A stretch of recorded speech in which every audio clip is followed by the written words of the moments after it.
Azərbaycan xalqı bu hakimiyyətdən ədalət umur, mərhəmət umur. Bilir ki, ədalət mümkün deyil.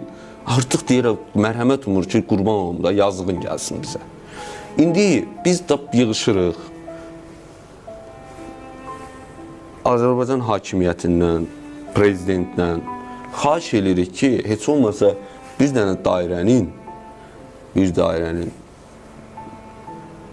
normal seçki keçirilməyinə yəni kənardan baxın, bir seçki keçir. Bir dairənin?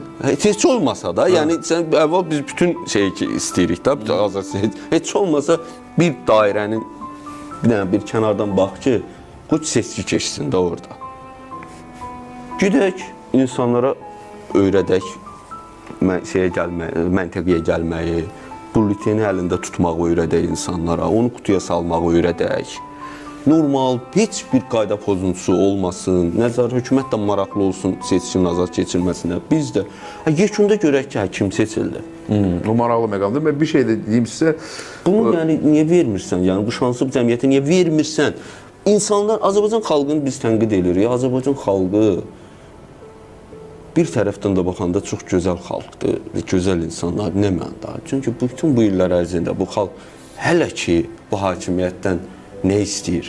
Çörək istəyir, dolanışıq istəyir, iş istəyir, seçki istəyir. Sən bunu buna vermirsən.